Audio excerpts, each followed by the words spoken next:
Good morning, dear students. In previous lecture, we have seen question number 1 and question number 2 of practice set 40. Now we will see next question, that is question number 3.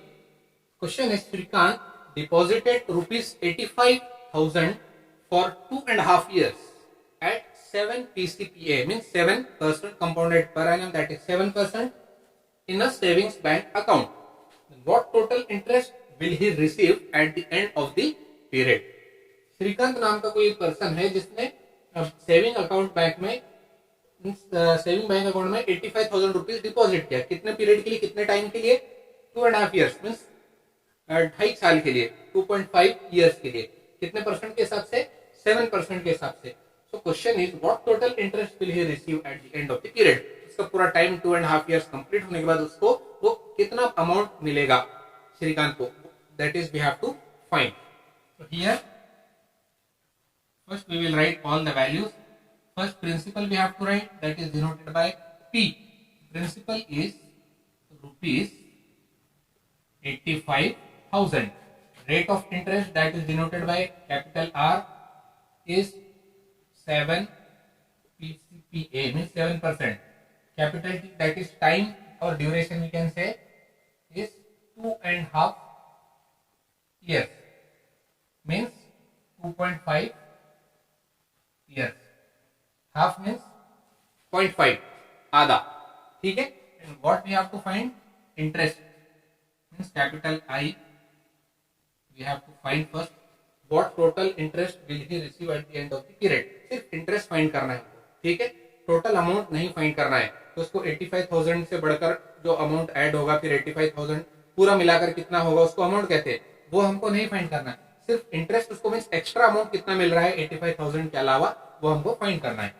तो the formula is simple interest I is equal to P multiply by R multiply by T whole divided by 100. This is the formula of interest.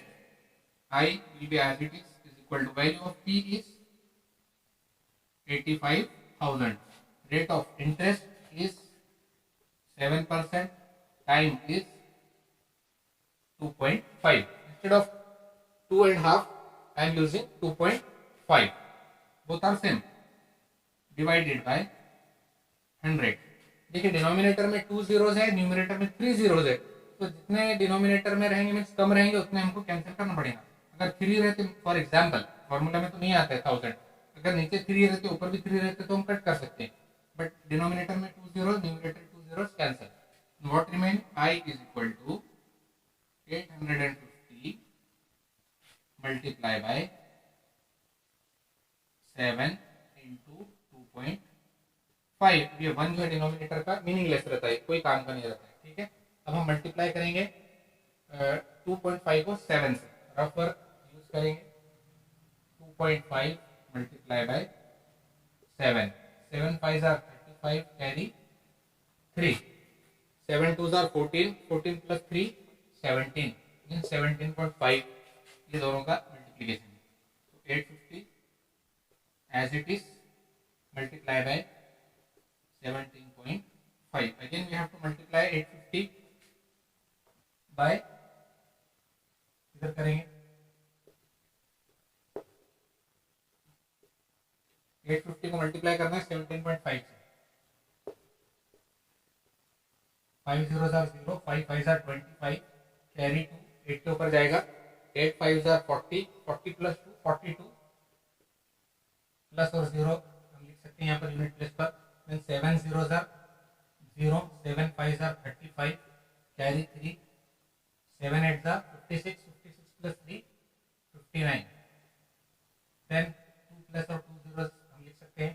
now 1 zeros are 0, 1 5s are 1 5s are 5, 1 8s are 8, 0 5 plus 0 5, 5 plus 2 plus 0 7, 9 plus 4 13 plus 5 18, 8, carry 1, 8 plus 5 13 again, 13 plus 1 14. Got it? देखिए, लेकिन यहाँ पर ये number decimal वाला था 17.5, तो जो भी आंसर आया हमारा, तो डेसिमल के बाद राइट साइड में जितने डिजिट रहेंगे तो आंसर हमारा जो आया उसमें राइट हैंड साइड से ठीक है, यूनिट प्लेसेस के अकॉर्डिंग। तो राइट हैंड साइड से उतने डिजिट के बाद 0 दिया जाएगा। देखिए यहाँ ये नंबर में 17.5 में डेसिमल के बाद एक ही डिजिट है, तो आंसर में 1 डिजिट के बाद डेसिमल पॉइंट आ जाएगा, मीन्स 14,875 ओनली। ये 0.0 निग्लिजिबल है, कोई काम का नहीं है। ठीक है, तो इंटरेस्ट कितना हुआ टोटल 14,875। आर लगाना है तो रुपीस लगा सकते हैं, रुपीस का answer we have to write in words. Shrikant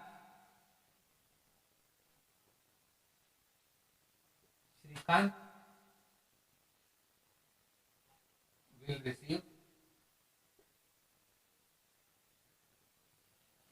rupees 14,875 as interest at the end of Shrikant will receive rupees 14,875 as an interest at the end of period. At the end of the period, पूरा time होने के बाद कितना rupees receive करेगा 14,875.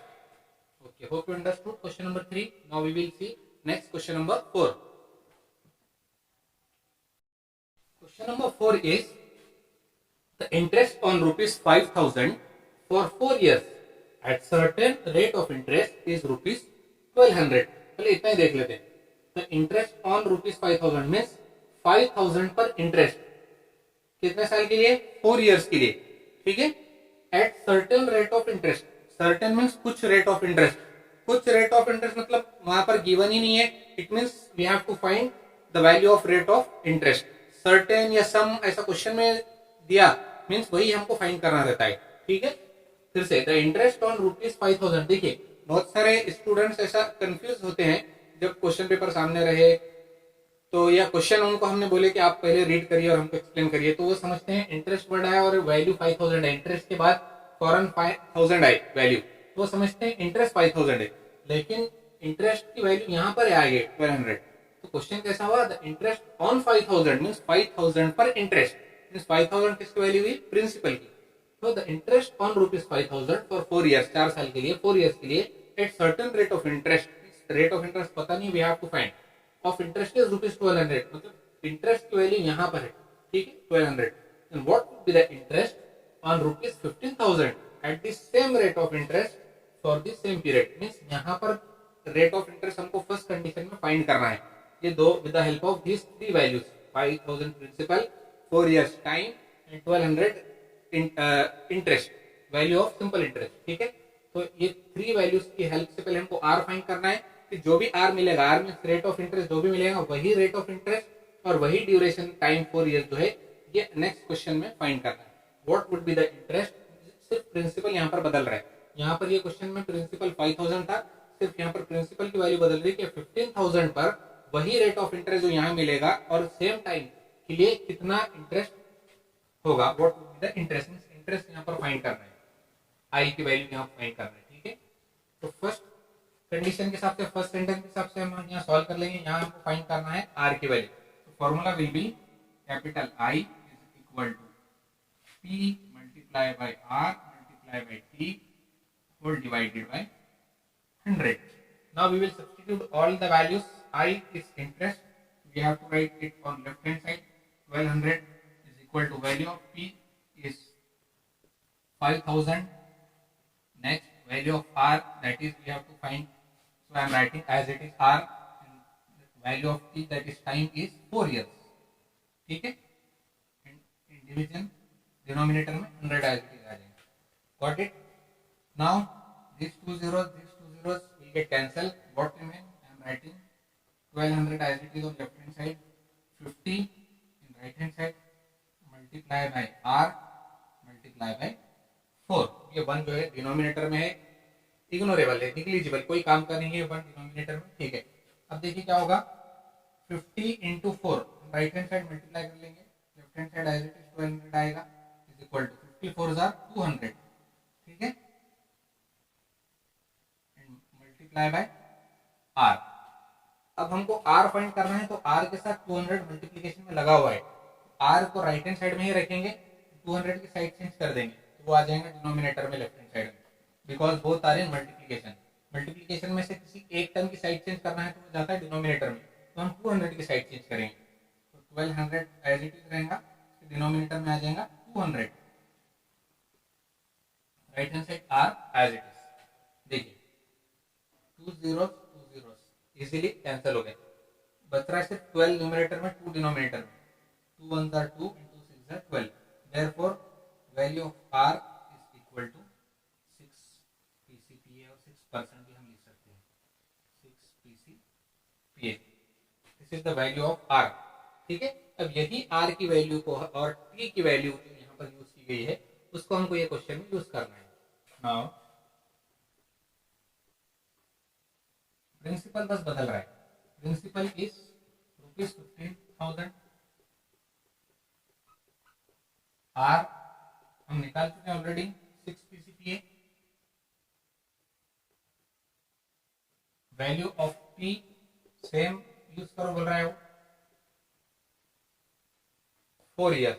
ठीक है, just we have to find the interest, therefore formula will be same, I is equal to P multiplied by R multiplied by T upon 100, therefore I is equal to value of P is 15,000, value of R 6 time 4 years, same denominator में 100। now these two zeros will get cancelled, what remain, I on left hand side and right hand side, 150 multiplied by 6 4s are 24, finally I is equal to 150 multiplied by 24, 4 zeros are 0, 4 5s are 20, carry 2, 4 1s are 4, 4 2s are, sorry 4 1s are 4, 4 plus 2 6, 2 zeros are 0, 2 5s are 10, carry 1, 2 1s are 2 plus 1 3, 0 0 6 plus 0 6 and 3 as it is। ठीक है, तो multiplication कितना हुआ इसका, ₹3,600। what would be the interest on ₹15,000 at the same rate of interest for the same period, तो ये हमारा final answer है। तो इंटरेस्ट कितना आया, ₹3,600। hope you understood। question number 5 is in your homework part, that is you have to solve in your homework book by own। in next lecture we will see next practice set, that is practice set 41। okay, thank you, have a nice day।